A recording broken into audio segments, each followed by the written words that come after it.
ঢাকের তালে আলোয় মোড়া পথে আজ বিদায় নিচ্ছেন মা জগদ্ধাত্রী। চন্দননগরের আকাশে আজ প্রতিধ্বনিত হচ্ছে একটাই সুর, ভক্তির আনন্দে ভরে উঠুক আগামী বছরও। আলোয় ভক্তিতে ভরে উঠল জগদ্ধাত্রী পুজোর বিসর্জন পর্ব। শনিবার দুপুর থেকেই শহরের প্রতিটি রাস্তা জুড়ে উৎসবের মেজাজ আর মানুষের ঢল। দেখুন।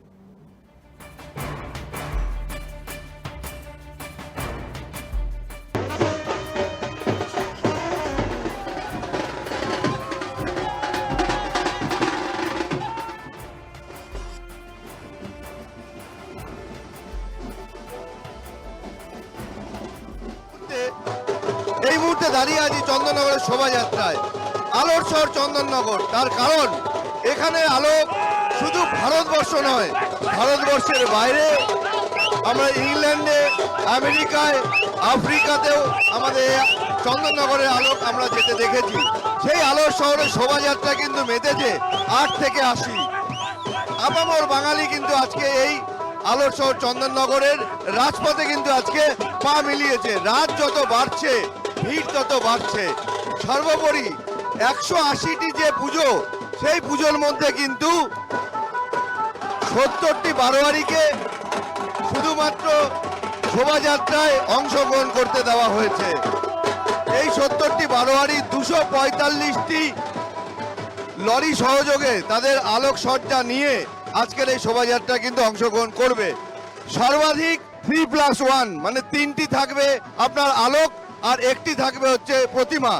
এইভাবেই কিন্তু এই শোভাযাত্রা দীর্ঘদিন ধরে হয়ে আসছে। এই ঐতিহ্য বহন করে চলেছে কিন্তু চন্দননগরের এই শোভাযাত্রা। একটু মনে কষ্ট আছে, প্রচুর আনন্দ হচ্ছে নাচে।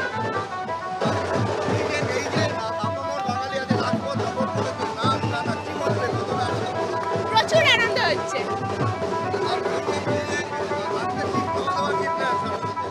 আজকে সব বাইরে, আমাদের পুজো আজকে শেষ, আমরা যত খুশি আজকে লাস্ট আনন্দ করবো। সব খাওয়া দাওয়া বাইরে। অনেক মাকে বিদায় দেওয়ার কষ্টই আলাদা, মনে কষ্ট নিয়েও শেষ মুহূর্তের আনন্দটুকু উপভোগ করছি। আমার তো 365 দিনের অপেক্ষা। আবার 365 দিনের অপেক্ষা। মায়ের প্রস্তুতি করতে করতে 365 দিন কেটে যাবে আমাদের। মানে এইখানে আমি প্রথমবার আসলাম, মানে আমার বাড়ি হচ্ছে হলো হাবড়া, আমি বনগা লাইন থেকে এসেছি। এখানে আমি ফার্স্টবার এসেছি এবং এখানে এসে মানে খুব ভালো লাগছে। মানে এখানে এত বড় বড় প্রতিমা, তারপর ছিল আমরা এখানে সারা রাতই থাকবো অ্যান্ড এখানে আমরা খাওয়া দাওয়া করবো। মানে এখানে আমার খুবই ভালো লাগছে এসে। খুব ঘুরবো, সারা রাত ঘুরবো, সারা রাত ঘুরবো। আসছে বছর আবার হবে। 365 দিন অপেক্ষা করতে হয়, তো একটু তো অপেক্ষার জন্য কষ্ট লাগে। কষ্ট তো হয়, বাট ঠিক আছে, এই 7টা দিন তার জন্য।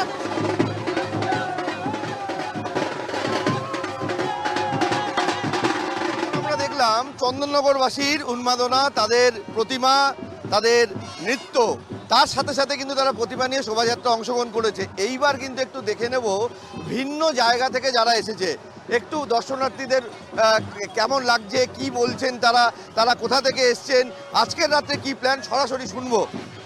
আমি শ্রীরামপুর থেকে এসেছি এবং আজকে এসে আমি এই প্রথম আসছি এখানে। আসার পর ভীষণ আমার এখানে খুব ভালো লাগছে।